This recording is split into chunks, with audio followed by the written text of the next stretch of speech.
If someone is bullying you and calling you a weirdo, if they say, oh, you're weird, just think of it as, well, you're weirdless. I'd rather be weird than weirdless. Hello, everybody. Scallywags and scallywenches, welcome to my channel. I just want to do a quick heathen word of the day, which is going to take my precious. It's hard to do a quick word of the day with this thing, but what was I looking up? Oh yeah, the word of the day is weird. So this is what my ancient grimoire of Webster says that I just showed you. To do something weirdful is fateful. If you do something weirdly, you're doing it fatefully, happily, and fortunately.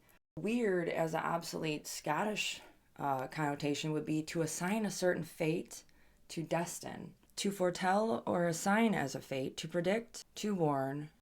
So the next time someone calls you a weirdo, keep in mind that they're weirdless. And when you're weirdless, you're worthless, ill-fated, and improvident. That's not a good thing. So screw what these other people are saying 1,000 years later. This is how you need to look at it your own way. And you get to a point where you quit caring what others think. So if someone calls you weird, take it as a compliment. Feck a hater, stay inspired. That's what I say.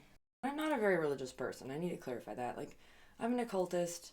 I've studied the occult for a couple decades. It doesn't mean that I believe everything I'm talking about on my channel, because I don't. I'm kind of into heathenry for the ancestral aspect, because I'm Danish, Swedish in origin. I took an interest in it, but yeah, I certainly have different views than anybody else. We're all very different people, right? Life, look at it as a web, and there's different forks in the road you can go. You can't really decide what forks there are in that web, but you get to decide which path to choose. You have free will, but there's also things in the web that the forks there are already fated. You might be able to change it if you're extremely brave and unique. Not normal, you want to be weird. That view that I happen to follow is known as compatibilism in philosophy, where you have both fate and free will. I'm not going to delve into, we could go on and on about philosophy for thousands of years, right? We have, but the more weird you have, the more of a fate laid out on that path. Your web is unique. Wan grace, if you think the word wan, kind of like you're wanting for it, or waning, like the moon is waning.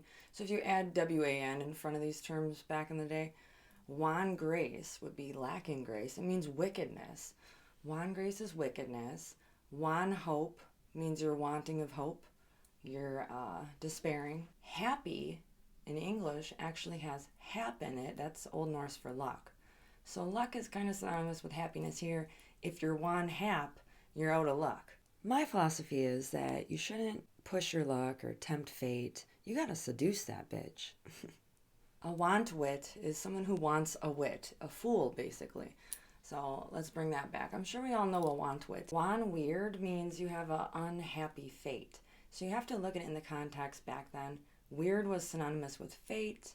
Weirdsome is ghostly, eerie, or strange. Perfect for this time of the year. With Halloween coming up, we should call things weirdsome, because it has some weird, right? A weird woman is supposed to have supernatural powers. It's a witch. Keep the wit in witch. Like I said, don't worry about that witchcraft. Worry about the witcraft, because that's what's going obsolete in today's world. For real. People are losing common sense.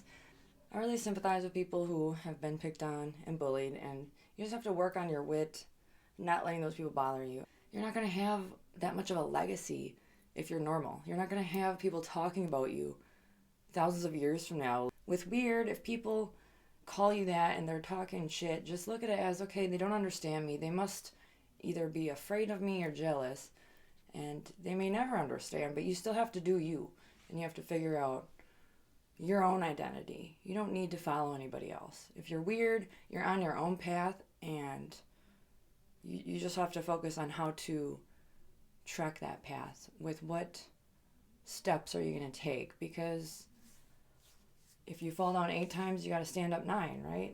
You don't give up. So that's my 2 cents for the ferryman. I'm wishing you all a lot of weirdliness all that jazz. If you like this video and you want me to do more little random word videos, please click that like and subscribe button. It's almost as if every time I do a video, I lose 1 subscriber, and that's all that happens. I'll try to be more consistent. I'm never going to run out of words. I have tons of dictionaries, right? Love.